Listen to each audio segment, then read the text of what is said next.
In the name of the Father, the In the Son, name of the Father, the Son, and the Holy Spirit. Amen. Amen. Come, Holy Spirit, fill the hearts of your faithful, and enkindle in them the fire of your divine love. Send forth your Spirit, and they shall be created, and you shall renew the face of the earth. O God, who by the light of the Holy Spirit did instruct the hearts of the faithful, grant us by the same Holy Spirit to release what is right and just, and always to rejoice in his consolation. Through Christ our Lord. Amen. Amen. Amen. A reading from the Holy Gospel according to Luke. Glory, Glory to O you, Lord. Lord. Who among you would say to your servant coming in from the fields after plowing or tending sheep, Go, go ahead and have your dinner? No, you tell him, prepare my dinner. Put on your apron and wait on me while I eat and drink. You can eat and drink afterward. Do you thank this servant for doing what you told him to do? I don't think so. And therefore, when you have done all that you have been told to do, you should say, we are no more than servants. We have only done our duty. The Gospel of the Lord. Praise to the Praise Lord. you, Lord Lord Jesus Jesus Christ. Christ. The 3 pointers. I have the 3 pointers. The 3 pointers, Tuesday. Number 1, we have distorted tendencies when we expect God to be at our service. We even grumble and complain that He is not answering our needs. Number 2, in today's gospel, Jesus tells us that God does not owe us anything. On the contrary, we are obliged to be grateful to Him for His abundant blessings. Number 3, as creatures of God, we are called to live in accordance to His teachings and gospel ways. Are we constantly faithful and grateful for God's goodness to us? That's the 3 pointers. Amen. Amen. Amen. So today's gospel is well, we can do our reflection in today's gospel on the servants or servanthood. Servants or servanthood. I have here a short lang, no? I have here a reflection. Let me see. Just a short reflection. So this is from Bishop Baron. Very short lang. And then Memorial of Saint Martin of Tours. So, friends, today's gospel describes the obedience of a faithful servant. Our lives are not about us, they are about the King. We are built not for commanding others, but for obedience. In the presence of the awesome lordliness of God, that mind and will whose grandeur we can barely fathom, we bow, we listen, we surrender. The Lord is the King, the one who commands, directs, and oversees, and who accordingly demands obedience. For a military tribe such as the ancient Hebrews, this term had to be sure an especially powerful resonance. The proper response to a king is obedience. The king commands and the servant responds simply, promptly, unhesitantly.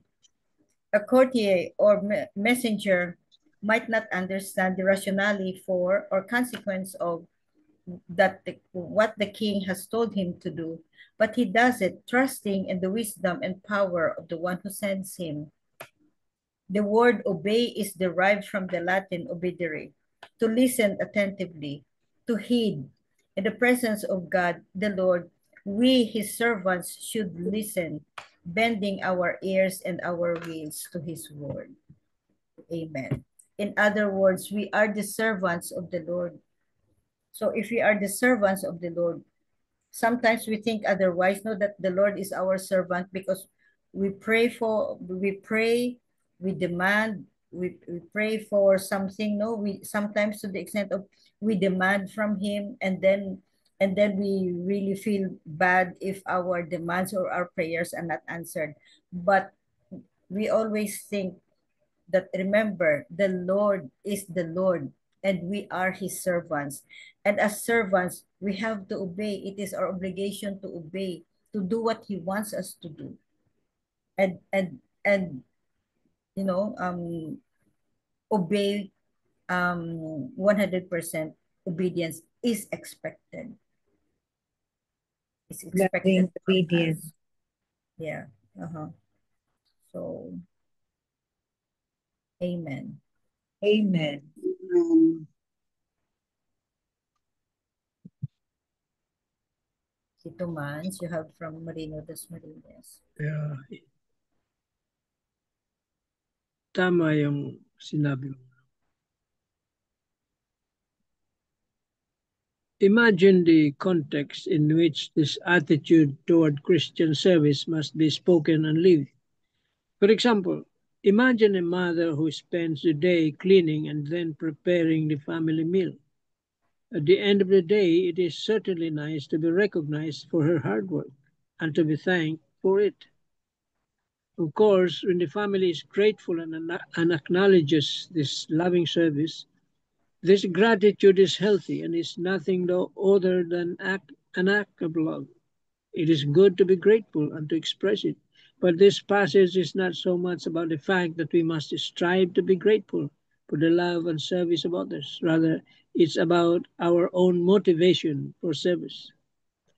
Do you serve as to be thanked, or do you provide service because it is good and right to serve? Jesus makes it clear that our Christian service to others, be it in the family or in some other context, must be primarily motivated by a certain duty of service. We must serve out of love, regardless of receptivity or acknowledgement of others. Imagine then, if you spent your day in some service and that service was done out of your love for others, then imagine that no one expressed gratitude for your work. Should that change your commitment to service? Should the reaction or lack of reaction of others deter you from serving God as serving as God wants you to serve? Certainly not. We must serve and fulfill our Christian duties simply because it is the right thing to do, and because it is what God wants us. Well, let's take, for example, the people serving in the church. See, whatever, be a lay minister, uh, Lector. lector, commentator, or anything Yes. that you do but in the church. The primary thing required of you is real service, no? Real service. Because you are serving God through these people. Now, the problem there is when you, let's say, in a certain ministry, no, like in our ministry, we serve at our convenience. Many serve in their convenience. I don't know if that's normal. Because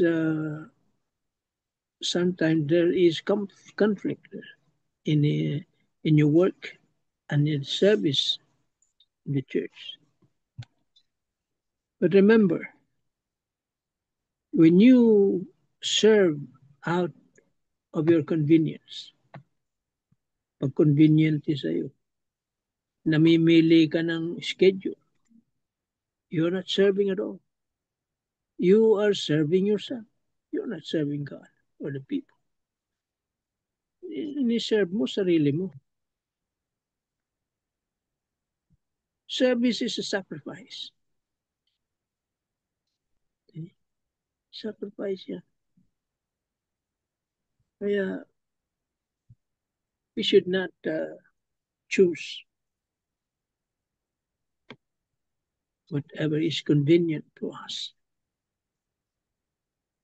Let us make it some kind of sacrifice for others.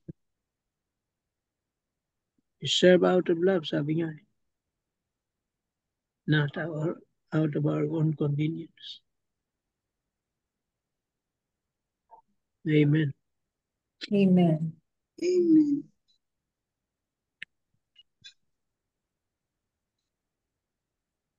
The servants daw, no, they do their duties so out of love or out of obligation or out of they have obligation and they have to do it, but they don't expect, we don't expect the servants to have ano, to have praises from the master. Yun ang ano, that's one mistake that we commit, no, that we are servants, we serve but not expecting praises in return, because we serve out of love, and we serve the Lord by serving the least, the last, and the lost of our brothers, serving them, the poor, because we see God in the faces of these poor people.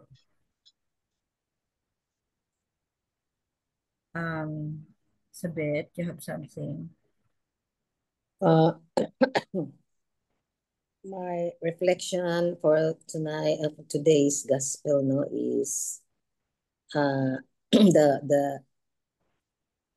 Lord is the master, no, and we are the servants.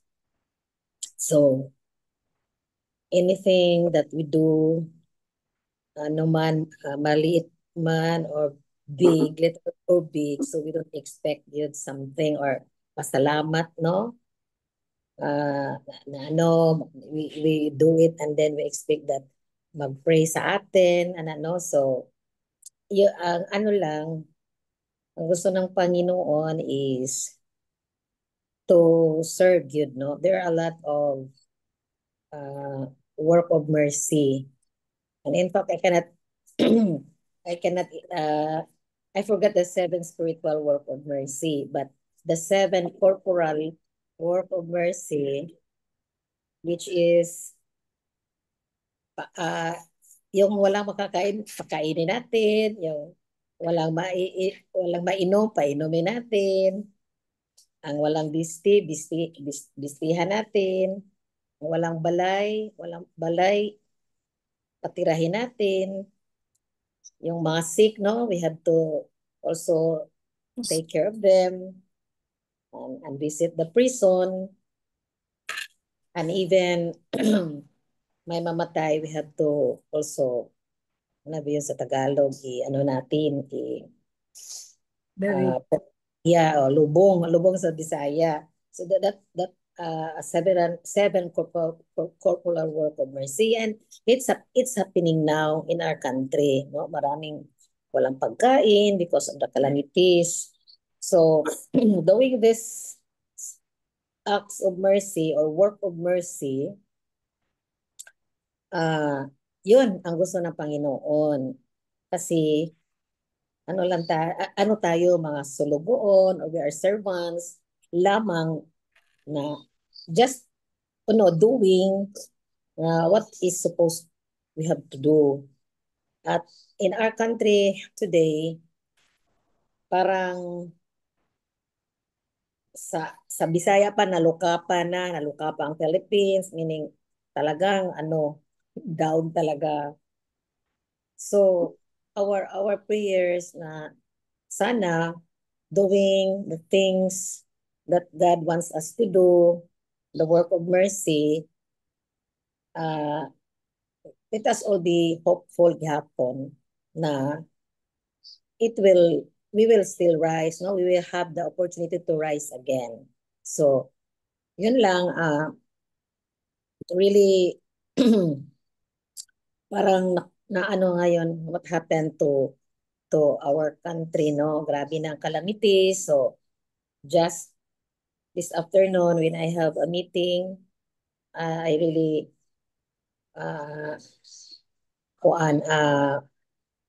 suggest that we will not have our Christmas party, no? The money that we spend, na it will just give it to the victims of that recent typhoon. So I hope this mag-agree naman ang mga managers. So yun lang. Even though my heart's desire is really to help kasi mayroon kaming sa Liloan, maraming mga matulungan doon sa province ko, saka sa city rin, marami din sa somewhere in Talamban, and in fact in Balamban din marami din. So yun lang, anong maitulong natin, kaya talaga grabe ang nangyari sa Cebu. Yun lang siguro, no? The work of mercy. Yeah. Thank you. Amen. Thank you. Amen. Amen. The 7 corporal works of mercy. Mm. Thank you for mentioning the works of mercy. Yes. Feed the hungry, give Feed. drink to the thirsty, clothe the naked, shelter the homeless, visit the sick, Sick, visit the the prison, imprisoned, bury the dead. bury the dead. Oh yeah, bury the dead. We can, yeah. Some of this we do, like spontaneous. Like some of this we really do without expecting something in return. Thank you, Sabit. Amen. And Tita Helen, you have something? Yes, Tita. We are unprofitable servants. Jesus teaches the apostles how to be true servants of God. As his servants, they should not expect anything in return after doing their jobs. The master does not owe anything from them. In fact, when they obey his orders, they are doing a favor to themselves. They are privileged to prove to their master that they are responsible and worthy of trust. The Greek word for servant is doulos, and it can also mean slave. Slaves cannot just run away from their masters and serve another master. Jesus is our master. We are his servants or slaves. We are God's precious possessions. When we respond to his call to be more generous with our time and talent, to serve selflessly his or other servants, we are just living out our vocation. The more we serve, the more we show our appreciation that we are just servants, not lords. Amen. Amen. Amen. Amen. It is nice to hear the 7 corporal works of mercy. But this afternoon, I saw Tita in one of the posts sa Facebook that the clothes that were donated, they just scattered around and parang they away. So comments were, oh, sayang yung damit ko na dinonate ko. There's so many negative comments. How I wish that place they will again gather the clothes and distribute to those people, places who really need those clothes. And in fact, by November 14, we have here 6 sacks or 7 sacks to be transported through Lalamove. I have in my mind, oh, what will happen to those clothes if that will be thrown away lang. I cannot imagine that donated items are overflowing na ba in Cebu? What can you say, Tita Bel? I really don't have the knowledge about those, Tita Helen, because the little that I know of is the local givers.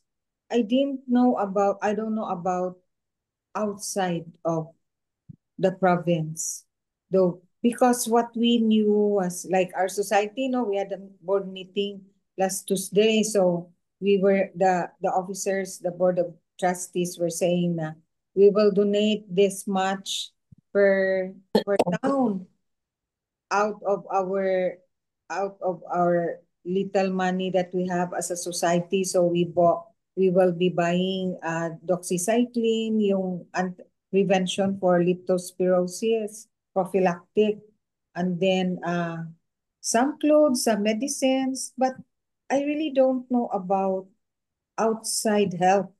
I don't know about it because of what happened. My heart is so broken about what happened. No, so I don't want to listen to the news anymore. So I don't know about the outside help. I don't even know that. Yeah, But it's one in one of the posts this today I saw it that really clothes were scattering talaga. That is really maybe in the gymnasium, pero it did not come from the outside the country. It is local talaga. local bin. Oh, I didn't see that. Oh yeah. So we are doing it on our own little way.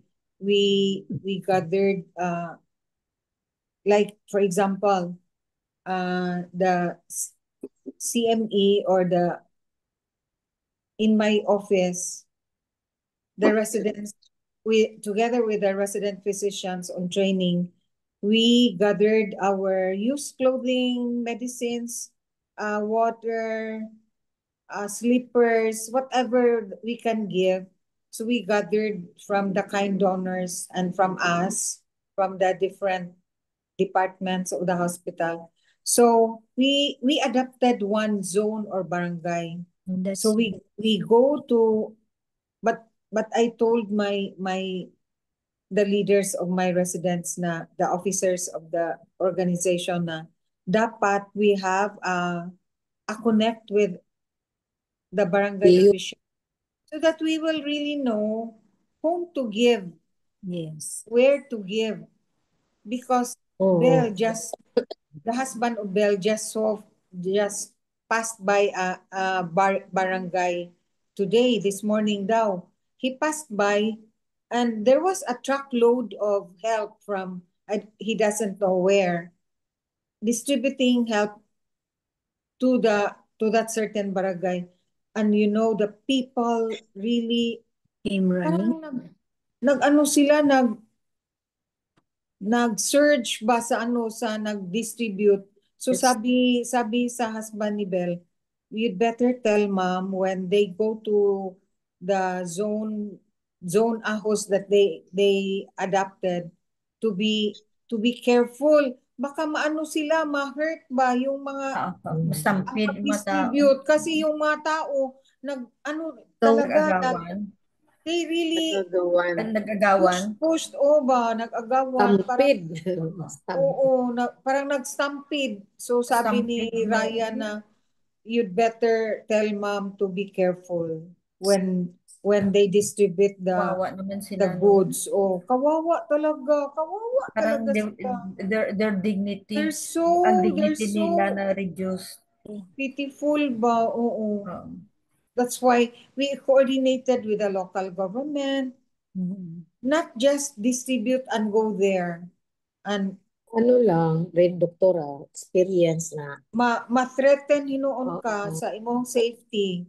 Yes. Oo. Kana may kasi may mga mga history before na yung mga donations niya pinaano ng government agencies, no? Through government agencies, matagal nila ma-distribute kasi matagal yung goods, iba na sira na. in Yolanda, a lot of they were thrown away. A lot of process na. And then also we cannot also others no na nandiyan sa ano sila yung in charge o unahin nila yung relatives nila. So may mga nangyayari na ganon. So that is why those people who are really gusto nila maabot diretso like They like distribute directly. sila na yun, directly pero in kuan lang na mayroon talaga silang contact person Oh. na doon para Contact person. That's what I said. That's what I told my administrative assistant na we should connect with the city health so that we'll have a listing of those residents in that barangay so that we will be able to distribute ano kanang fully na Payo. ano ba? Ano, oo. Kasi sa earthquake, what we did with what we gave, we connected with the sisters, the Poor Clare sisters. I was able to connect with the Poor Clare sisters. So the Poor Clare sisters referred me to a kind-hearted lady who really went there and distributed herself and her staff. So boxes of medicines, towels, mga habol, mga water. So we were assured na matanggap talaga sa mga victims of the earthquake. So hindi na kami nag-hustle. This time parang naguluhan ako sa Yes. sa proseso ba. Oh, that's why I said na we should do it right. We should do it right. Baka ma-harm lang yung mga resident physicians namin ba sa hospital. So sabi ko, we will connect with the barangay officials. But we will see to it na hindi politically motivated. Di ba? Maano naman, political color ba? Maano na. They will not give because they were not the voters. Parang hindi naman right. So sabi ko, we should do it right. Yes. Yeah, that's what worries me, Tita Helen, the one you said. Yes. Sayang naman, oh. Yes, sayang talaga. Hindi Wala. kaya Tita Helen, it might be some clothes that are wet and then they have dried outside. Hindi kaya? Talagang inano nila. Doon Kasi, all over? Nagkalat talaga? might be the, Hindi the ko wet clothes and they have dried. Hindi, nagkalat talaga. Kalat talaga. So sayang naman. Mind it. But there were few are getting or you are na selecting some like that pero others talaga nagliparan. Oh, sabi ko ba't ganun? Sayang. Parang wala Here ano. sa Cebu. Oo. Kunin ko. Tinahi ko pa tapos pangalanan. I don't know what will happen on the 14th but I have to coordinate.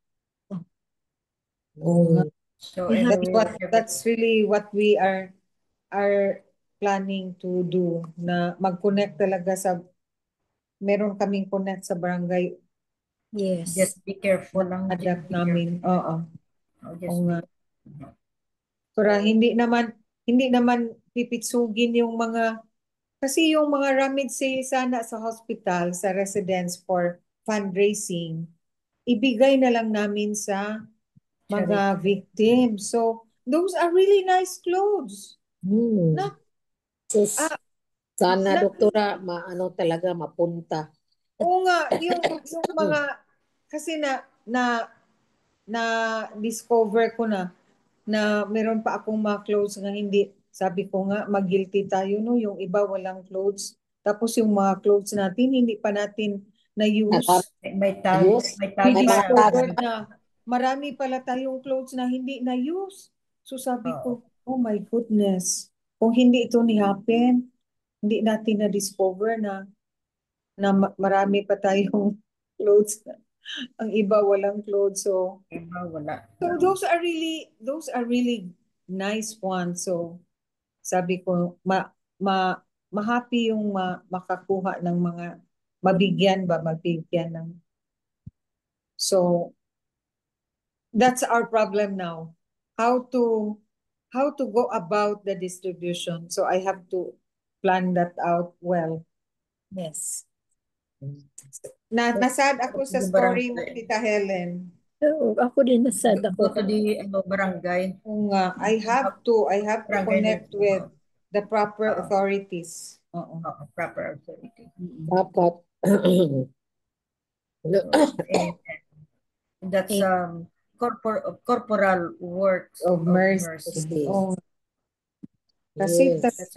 kawawa This is our lang. chance. Yung This is our chance. na flash flood na wala talagang na bring out of their house kasi it happened in seconds, it happened in 5 minutes. The house was flooded up to the rooftop. So where will they go? Yes. So different, maraming mga stories na may driver doc Stories. hanggang ngayon hindi pa siya nag-duty. Nandiyan siya nakatira sa Villa del Rio, the most affected area in the city. So grabe. Sa Kutiluan, sabit. Oo, pero ang Villa del Rio, grabe rin doc sa Talamba. The worst the worst ever. is in Liloan. Oo, probinsya ko yun. Yun ang driver, grabe, they cannot move out their things like the sofa and cannot be used already, no? Kasi Not marami. anymore because it's dead. But the Even problem their ngayon, appliances. ang problem ngayon doon, doktora, sa kanila, kasi yung Villa del Rio, yung phase 1, phase 2, phase 3 siya yung house niya, they cannot remove the things because marami pang sasakyan, mga sasakyan nag-ano sa way. Sa way, no? So, hindi nila ma-pull out yung mga gamit nila na napuno ng lapok, grabe niya. Yun naman nag-ano rin yung mga tao, parang ning take advantage, like may mga cleaners. Yung mga cleaners, grabe ang mahal, no? It takes mga 6,000 per person just to clean in a day. So, asa man kami kumuha ng pera? Ganun, ma'am. So, hintayin na lang namin na, kasi yung like, for example, mag-tow ng mga cars. Isang tow lang, kung mag-private ka, for 5, isang car lang yun. Yun namang gobyerno. Dapat government. Lang. So, matagal ang natin, gobyerno yung towing. Hindi, parang negosyo parang negosyo pa rin. Ganon. Oo, so, siyempre, kung kayo yung bahay mo, pulos, lapok. So, just, hire a private cleaner na very expensive. Times 3, times 4 na ang rates ngayon. So, my God, paano yung taong mga pobre? They are just waiting. So, that is why my driver until now cannot duty. Kasi, wala talaga. Wala silang, yun, kawawa naman kayo. Lagi, ma'am, sige, na lang, I will expect you to, clean, get the house before you duty ka sa mari. So, whatever, importante na lang ang mga pangangailangan mo, like, you have to cook, so wala kayo wala na silang stove, wala na lahat. Yun, i-provide ko yun sa iyo once, kasi useless, magbili ta ngayon, pa rin yung house mo, hindi pa clean. Sa lagi, ma'am, palit, bili na lang kami ng Those are the people who really need help. Who really need yun. Sabi ko sa kanya, okay, ka doon sa pinaka-kawawa sa area niyo at ilista mo kasi I will also ask help from the head office sa company ko para matulungan diretso. Kasi nandoon siya, nakatira. So, mas alam niya ang mga taong nangangailangan talaga. Yeah. Yun lang pa. Rin, doktora, sa Liloan, may nagsisend sa Kutkot, nagsisend si related to today's first here. The gospel. Today's gospel reading teaches us the quiet beauty of humble service. Jesus reminds us that when we obey God, love others, and do what is right, we are not doing something extraordinary that earns us praise or reward. We are simply living according to the purpose for which we were created. The phrase we are unprofitable servants does not mean we are worthless. Rather, it means that our service does not put God in our debt. Everything we have, our life, our abilities, our faith, even the desire to do good is already a gift from God. Therefore, we serve not to be applauded or recognized, but out of love and gratitude. True discipleship is doing what is right even when no one sees, helping even when no one thanks us, and remaining faithful even when it is difficult in this way. Jesus calls us to cultivate a humble heart. This is what Father Tito always emphasized, no? True servant leadership, one that knows that our joy is not in being praised by the world, but in being close to God, who sees everything done in love. Because what is espoused by our Lord is we serve not to be recognized or not to be applauded. We serve because we love God and we love our neighbor, no? And we don't expect anything in return. And any praises or any applause or recognition. Amen. Amen. Amen. Amen.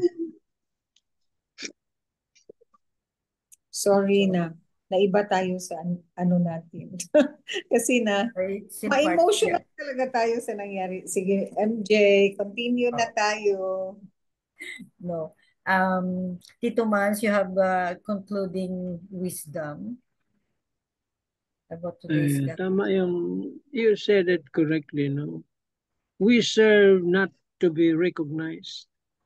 We serve not to be not asking for no payment. Eh? Just like what Jesus did. He came into this world not to be served, but to serve. And to be a ransom for many. And even died.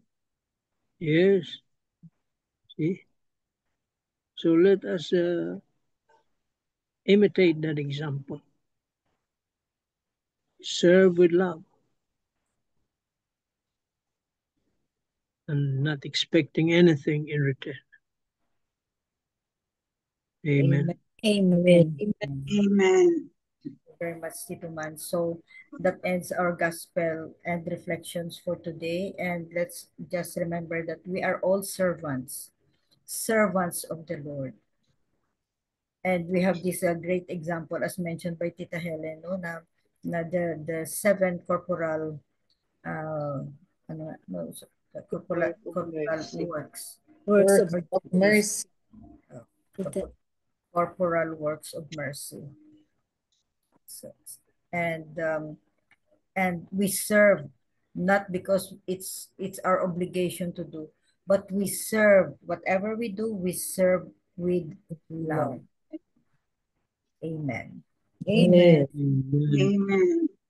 Thank you, Belen, for the closing prayer. Yes. Loving God, as we conclude this prayer gathering, we ask for your blessings. Guide us to be pillars of support for one another. Let the spirit of unity and love continue to grow in our hearts. In Jesus' name, amen. Amen. Amen. And all together, please, glory be to the Father, to the Father, to the Son, and the Holy to the Holy Spirit, as it was It was in the beginning, is now, And and ever shall be world without without end. end. Amen. Amen. The name In of the and the name of Father, the the Son, Son, the Holy Spirit. Amen. Thank you all. Thank you very much. Goodbye. Good Amen. night. Thank you. Good night, everyone. Bye. Everybody. Bye.